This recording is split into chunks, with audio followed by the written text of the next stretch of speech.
focus brought my shop back. I mentioned in previous videos that I was 40,000 a year and then it dropped all the way down to 28. And that was because of the dilution and the confusion in my shop. I'd gone onto my big course that cost 10 grand. I was so excited to go onto it. It wasn't my course, it was somebody else's, a very big name in kind of the Etsy place, but it just wasn't right. Not for me anyway, okay. So I was told to duplicate my listings and make 10 of every single one. I was told to turn off my Etsy ads. I was told to offer different products as well. And these weren't just different products or different versions of my stickers that I sell. It was different products altogether, you know, printables. Now, they kind of sound as they go hand in hand, but to Etsy, you know, it was confused. Am I selling physical stickers, decals? Or am I selling printables now? Which one is it? You know, which audience am I going for? Now my shop's trying to go for two audiences, so the marketing budget gets a little bit diluted. Or, you know, it's maybe there's a bit of a crossover because I've got similar tags. So actually, you know, I know that Mark's shop sells this sticker quite a lot when someone's looking for this. Oh, I'll show them this as well, which is a printable with similar tags.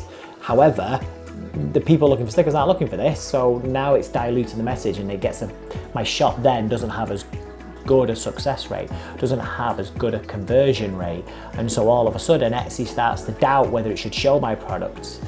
All of a sudden all of my best sellers disappeared. And so, you know, again, I'm not got any marketing budget. So that was then, you know, not being pushed as much because Etsy's not making as much money from me. And that's all Etsy wants to do, let's be honest. It's not there for the love of us. You know, we're using Etsy's platform to sell, and Etsy's going, yeah, of course you can, but I want some money back for it. And that's completely fine because we're not giving our stuff away for free, so why should Etsy give its platform away for free? So a lot of people give Etsy bad press, but actually it's a fantastic platform with a market, a captive market already there. Now, I don't know where else you could go and get that. So, you know, it's a really good place. And I wouldn't let people tell you, you know, oh, I'm leaving Etsy because the fees are too much and whatever else. Well, that's fine. People will tell you Shopify, oh, you want to get on Shopify, there's no fees and stuff. No, of course there isn't. You know, it's your shop. However, you've got no traffic. You want traffic, you've got to create that traffic and bring it to you. Now, unless you are an absolute wizard at social media and you can bring that traffic to you for free, you're probably gonna have to pay for adverts on Google ads or wherever it might be, Facebook meta ads, to bring that traffic. Now, that's not a fee for the sale, but you've got to put that into the equation. Okay, so Etsy, you just list it and it will start to push it. And so, you know, for me, what helped bring my shop back was getting the focus and the clarity. So I mentioned before, you know, I took away any of the duplicates. I took away anything that wasn't my stickers, the core of my business.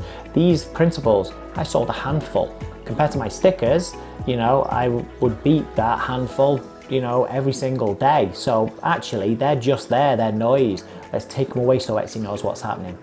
Then my digitals, you know, my digitals were very good downloads. I was very, very cheap and competitive on the pricing on them as well, but they didn't sell. And I would scratch my head going, why are they not selling? And it's because Etsy doesn't know what my shop's about. So I've taken them away. They're going on a brand new shop, which then gave me these 66 listings from 293 down to 66. It didn't happen overnight. I was very nervous. I was like, oh, have I just killed my shop? Let's see what happens. And it took around about 6 or 7 days. My sales still came through as normal. Now, I didn't see a drop in any of my sales whatsoever because the ones that I kept on my shop are only the ones I was selling.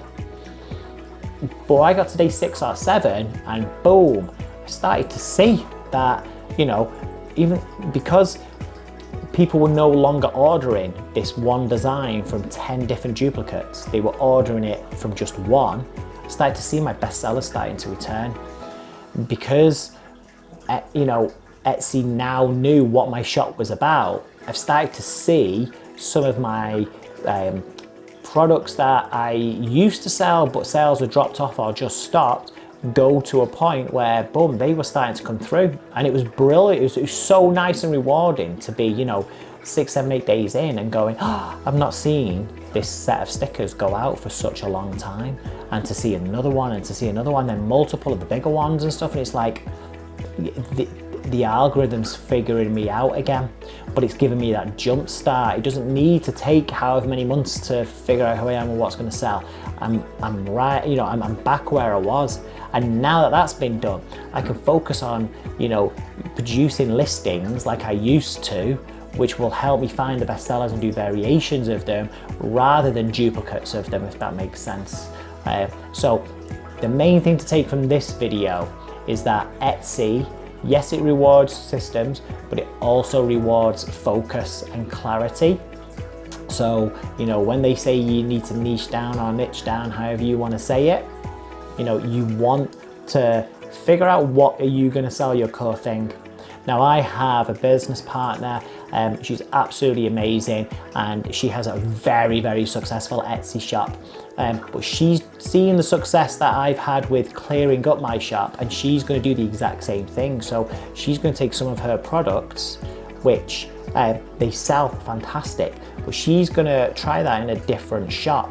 And she's already done it with one of them and it's working amazing, so that's why she's now going to take the other thing. So she's going to have multiple shops that are going to be very clear what they sell. Now she needs to make sure that, you know, she isn't going to be taking lots away from that one key shop she's got, because that is her total shop that, you know, that works.